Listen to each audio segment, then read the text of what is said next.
Yoshi akhirnya berhasil membunuh ular tersebut.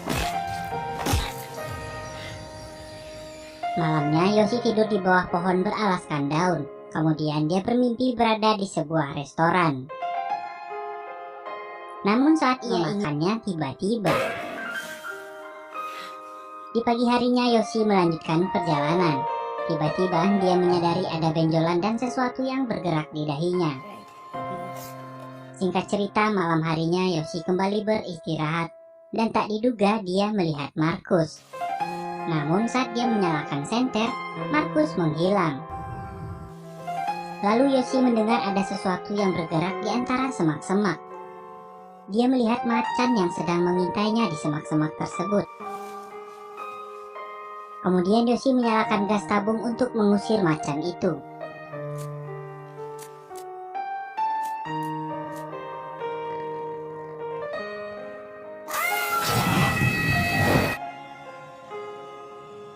Dan malam pun berganti pagi. Yoshi yang merasa tak nyaman kemudian mengoperasi benjolan di dahinya.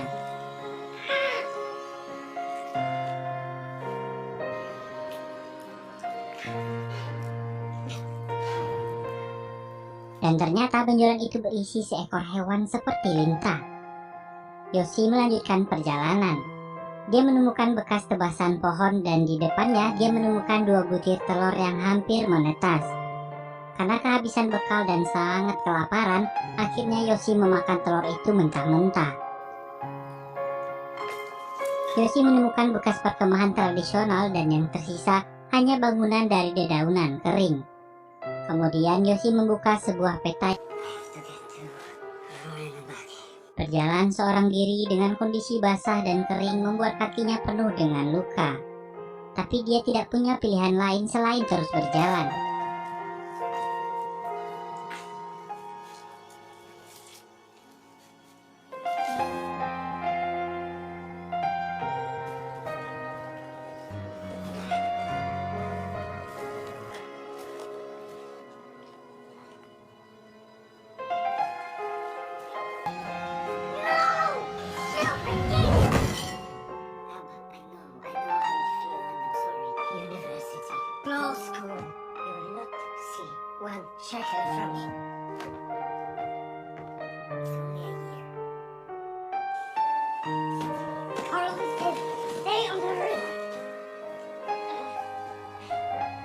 Yoshi memutuskan kembali ke tepi sungai agar tidak tersesat. Sedangkan di tempat lain, Kevin ternyata masih hidup dan diselamatkan oleh penduduk lokal dan kemudian membawanya ke daerah Rurena Baku.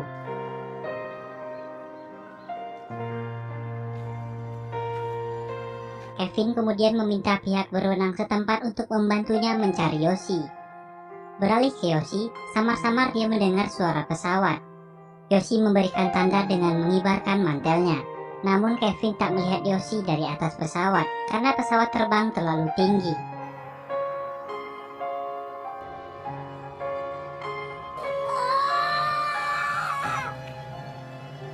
Karena tak berhasil menemukan Yoshi dari udara, akhirnya Kevin diarahkan untuk menggunakan jasa nelayan lokal yang berpengalaman untuk mencari Yoshi.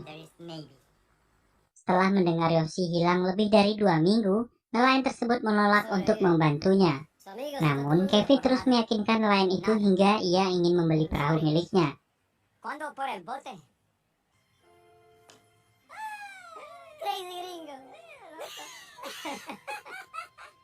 Dan akhirnya mereka sepakat untuk berangkat. Yoshi terlihat sudah mulai kehilangan harapan, kesempatan untuk diselamatkan oleh pesawat sudah gagal. Tidak lama setelah itu, dia melihat seorang wanita.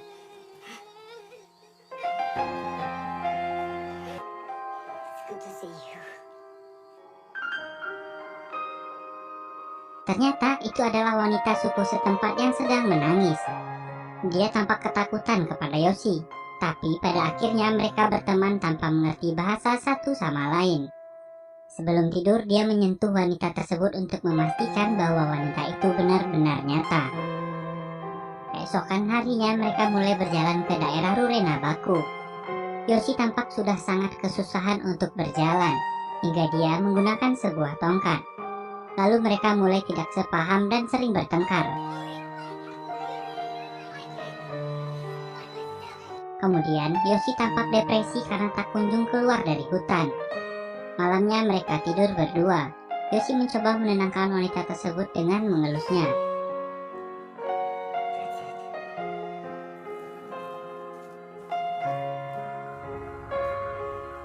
Di sini terlihat bahwa Yoshi sudah mulai berhalusinasi dan sangat depresi dengan keadaannya. Hari berikutnya, Yoshi terus berjalan. Dia mulai sulit membedakan antara halusinasi dan kenyataan.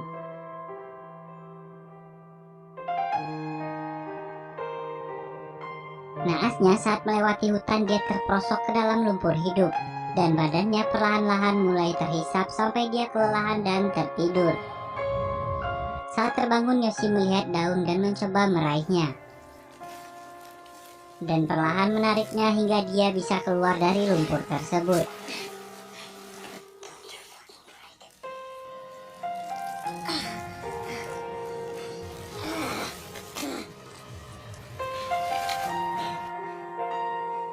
Yoshi sudah sangat lelah dan kelaparan. Dia ingin menyerah. Namun tiba-tiba saja dia mendengar bisikan-bisikan kecil bahwa ia harus ke tepi sungai agar bisa ditemukan. Yoshi merangkak menuju pohon yang penuh dengan semut api. Lalu dia membuka bajunya dan menggoyangkan pohon tersebut agar semut menggigitnya.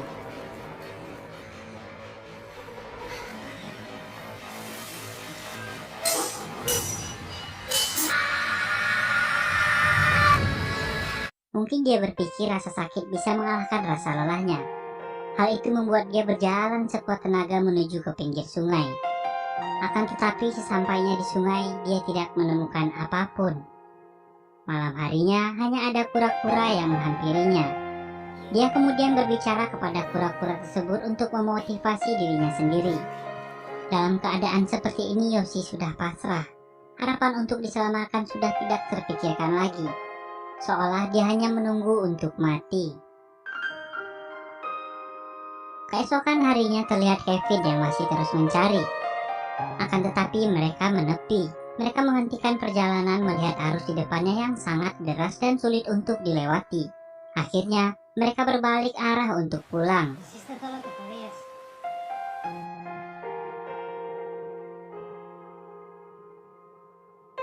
Tiba-tiba Yoshi terbangun dan melihat Kevin berada tepat di depannya. Yoshi merangkak ke arah Kevin. Yoshi sudah tidak sanggup untuk berteriak.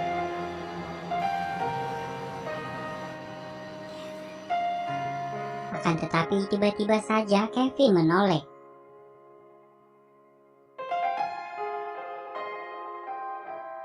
Dan bergegas kembali ke tepian dan memeluknya. Yoshi sudah sangat lemah dan tak sanggup berjalan lagi.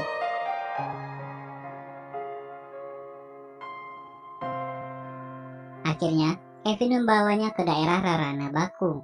Penduduk setempat mengucapkan selamat karena telah berhasil selamat dari hutan. Setelah kondisinya kembali membaik, Yoshi dan Kevin kembali ke penginapannya di lapas. Mereka menunggu Carl dan juga Marcus berhari-hari, namun tak ada kabar dan tidak kunjung kembali. Kevin dan Yoshi akhirnya menyadari bahwa harta yang paling berharga adalah nyawa mereka sendiri. Dan film pun selesai.